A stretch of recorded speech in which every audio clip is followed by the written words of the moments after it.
pensando, né? Quando será que a gente vai ser levado? Esse filme, esse documentário agora, vale a pena a gente dar uma conferida, viu? O documentário que eu falei, né? Da ID e o peixe voador.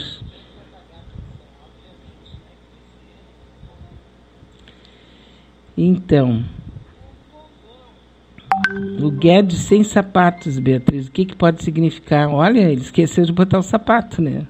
Ou tiraram o sapato dele, porque que eu saiba, na cultura árabe, eu me lembro do tempo do Saddam Hussein, que alguém atirou um sapato nele, e aquilo ali diz que é uma coisa assim horrorosa, uma ofensa mortal, né? Alô? Alô, bom dia. Bom dia, Beatriz. Como estás? Eu estou bem. Foste convidada para algum ministério? Não, estou esperando o Mourão entrar. Ah, isto. Enquanto o Mourão não assumir, as nossas vagas ainda vão ficar em aberto. Nossos nomes não serão lembrados. Não serão lembrados. Não estarão no panteão dos heróis. Dos heróis, não. Vamos aguardar, então. É porque isso aqui é o circo, né? O pessoal está sem pão mesmo, então está sem circo também. Tem que deixar o circo funcionando. É aquilo que a gente sempre fala, né? O poder corrompe e quanto mais poder, mais corrompe, né? É uma frase que se repete o tempo todo e parece que o poder tem o poder de um vírus que simplesmente mina a ética e a moral, e eu faço tudo que seria impensável antes, quando eu era sem poder. E pior é que esse vírus está dentro de cada um de nós, né?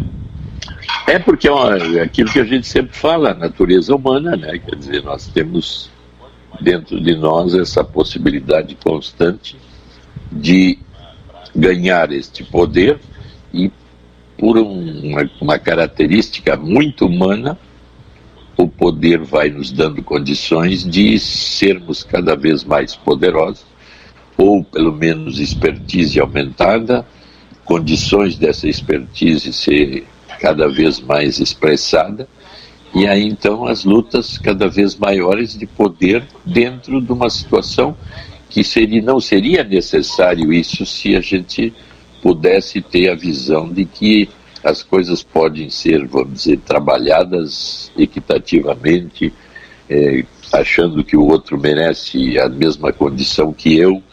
Mas é interessantíssimo isso, porque por isso que os gregos já diziam, bota no poder quem não quer o poder, ou nunca quis o poder, porque esse não seria ambicioso, narcisista, agressivo, violento, esperto.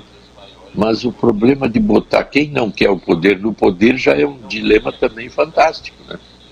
Sim. Então, a natureza humana aparece bem como alguém capaz de manipular o outro por um simples prazer que vai se tornando sádico, violento. Tu acabou de falar de um filme aí que parece que há uma violência extrema em relação a uma pessoa, eu não vi esse filme. Sim. Mas indica um prazer sádico de violar o outro. Pois é, e assim, quando a gente pensa, né, no prazer de tirar uma FG, no prazer de tirar um cargo, no prazer de fazer a pessoa perder alguma coisa física, é algo. Agora, esse material que eu vi ontem, o nome é AID, Peixe Voador. É uma história de uma menina de classe média alta, lá no Chile, que eles prendem a mãe dela, a filha dela, para ela se apresentar porque ela estava escondida. E quando ela vai para a cadeia dos militares, que são quartéis da Armada, da Marinha, né? E ela ela é violada sistematicamente para fazer com que ela aborte. Ela está grávida. E fazem coisas terríveis com ela. E ela se fechou de tal maneira que ela não fala com ninguém. E aí alguém leu o material dela e explodiu o material. É muito interessante. Sabe quando tu vê uma coisa sem querer? começa a ver, sim. Eu não estava preparada, não me preparei, nada, simplesmente ele começou a tocar ali o filme, esse documentário, e eu fiquei assistindo. E aí tu não consegue sair, tu fica presa na história, porque é uma história que fala sobre essa falta de limites no corpo do outro, essa violência extremada que a gente não acredita que o outro tenha dentro dela e que a gente pensa que não tem. Porque é forte demais. E aí fica aquilo que a gente sempre fala, que fica difícil de entender, que haja um prazer, um prazer sádico, né? Que o prazer sádico é esse de quanto mais violência e quanto mais eu destruo o outro, ou abuso do outro, mais disposição e energia me habita. E parece que a culpa, que seria basicamente uma das coisas que me segura e me tranca no sentido de uma agressão desenfreada ao outro, não existe. Então nós nos aproximamos das linhas da psicopatia, em que o superego, ou a estrutura ético-moral que nos habita, não tem força nem limite nenhum. Eu não sinto a mínima culpa, o mínimo arrependimento, não sinto absolutamente nada que me tranque. Eu simplesmente viro o que a gente chama que é o demônio, que tem um grande prazer em destruir, desmanchar, enfim, tomar conta total do outro, e com isso ainda ter um prazer assim, tipo orgástico. Isso é que é difícil das pessoas normais entenderem, e que acontece seguidamente.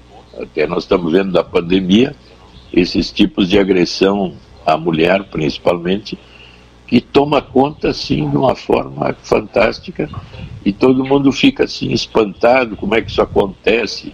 O homem não pode ser assim, isso deveria ser diferente, e o que se nota é uma repetição, né? Total. E aí tu pensa que tu tá livre disso, as pessoas com as quais tu tá lidando, né? A atriz Isis de Oliveira, ela foi agredida pelo companheiro e ela usou, inclusive, uma maneira de pedir ajuda. Ela prestou uma queixa contra o seu companheiro. Ela disse que foi esganada, que à noite ele acordava e batia nos pulmões dela, nas costas dela. Uma violência extrema, né? E assim tu fica pensando, como é que isso acontece assim do lado da nossa casa, ou mesmo na nossa própria casa, e isso vai se reproduzindo, porque ela foi pedir ajuda justamente para Luísa Brunet, que viveu uma situação semelhante com aquele empresário gaúcho, Lírio Parisotto, acho que é, né? Lírio Parisotto. Sim. Que espancou ela também. E dentro desses espancamentos tem uma certa técnica, né, de submissão que lembra a própria tortura política. A mesma coisa, exatamente. Por isso que a gente sempre junta o par, o sadismo e o masoquismo, né? Porque a vítima, desse ponto, ela está ligada ao agressor. E por isso que se chama assim, uma das coisas que impressionou muito já no passado, foi a chamada Síndrome de Estocolmo, né? Quer dizer, a capacidade do sequestrado começar a se enfronhar ou se misturar com o agressor de uma forma fantástica, a ponto daquela cena famosa na época, eu acho na década de 70, dos Hertz, nos Estados Unidos, a Patrícia Hertz. Isso. Era filha daquele cara que tinha uma cadeia de jornais enorme nos Estados Unidos, e ficou um ano sequestrada e depois apareceu casada com o sequestrador. Quer dizer, uma coisa impensável, mas a vivência é sempre dupla, quer dizer, quando eu sou preso numa determinada situação, tipo essa do filme, ou uma coisa política, realmente eu não estou participando na linha masoquista de buscar a prisão, eu estou tendo uma ideia minha e por isso fui preso. Agora, no sadismo continuado, em que eu sou torturado, por exemplo, num casamento ou numa escolha minha, aí realmente parece que tem uma linha dupla, onde o sadismo e o masoquismo se irmanam e se fundem. Então aí eu me lembro daquele que a gente já falou no Open Mind, daquele filme famoso com a Ingrid Bergman, né, no passado, que é chamado Gaslight, em que é a capacidade de eu enlouquecer o outro com uma certa permissão do outro, que vai tendo a capacidade de enlouquecer devido ao meu sadismo com ele. Esse filme mostra bem isso. Tem outros filmes também aparece bem isso. Mas eu fico submisso àquele sádico, e aí um prazer masoquista me habita, e nós criamos o par, que se vê em muitos casamentos, e que duram muito mais do que casamentos onde é um amor legítimo e que quando as coisas não dão certo eu me separo. Nesses, eles são mais estáveis do que os de amor. Como se o par sadomasoquista fosse um dos pares mais difíceis de separar, onde o prazer na agressão está implícito e vivenciado. Daí então livros como esse, 50 Tons de Cinza, em que tem uma vendagem fantástica. Parece que cada um de nós que compra o livro se degusta de alguma forma essas coisas que, falando, eu não digo, não, isso nunca seria parte de mim, eu estou isento, isso é uma loucura do outro. Muito estranho, né? Tem um outro filme que a gente indo por esse, porque assim, o que acontece dentro dessa pandemia, dentro das casas, passa por esse sadomasoquismo visível, né? Esse filme, a Globo apresentou um filme junto com o Tony Ramos e o Dan Stulbach, Em Tempos de Paz, que é assim, um ator polonês chega no Brasil e é cruelmente interrogado pela imigração do governo Vargas. Só que daí, quem é o mal é o Tony Ramos. Ele participou da Segunda Guerra Mundial durante a ditadura do Getúlio no Brasil, e aí o Segismundo, esse que é o Tony Ramos, é um oficial da polícia do governo, um antigo torturador cruel. Com a liberação de todos os presos políticos em 18 de abril de 1945, o agente teme a vingança dos que sofreram nas suas mãos durante o período do Estado Novo. E aparece muito uma coisa assim que o senhor sempre fala,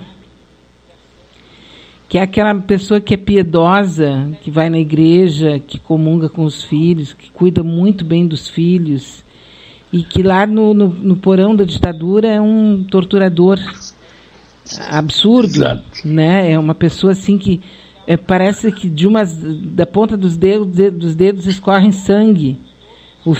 Esse filme do Tony Ramos e do Dan Stulbach é baseado na peça Novas Diretrizes em Tempo de Paz, do Bosco Brasil. E também recomendo quem quiser assistir, porque a cena todo o filme é feito dentro de talvez três cenários. Não passa disso. Mas os diálogos... O nome do filme, como é? Eu esqueci. Em Tempos de Paz. Em Tempos de Paz. Mas os diálogos são assim... sabe, eu assisti 2 vezes já o filme. A primeira vez também foi assistir sem querer. Na segunda vez foi para confirmar. Os diálogos dos dois. É impressionante o diálogo dos dois, no sentido de que eu sou uma pessoa do bem, eu sou uma pessoa tranquila, eu sou uma pessoa boa, eu sou só um ator, diz o Stulbach, né? E o Tony Ramos duvidando dele o tempo todo. É uma coisa assim que mexe com a gente, viu? Mexe. Eu acho que eu tenho aqui um trechinho só do Tony Ramos. Deixa eu ver se é esse aqui.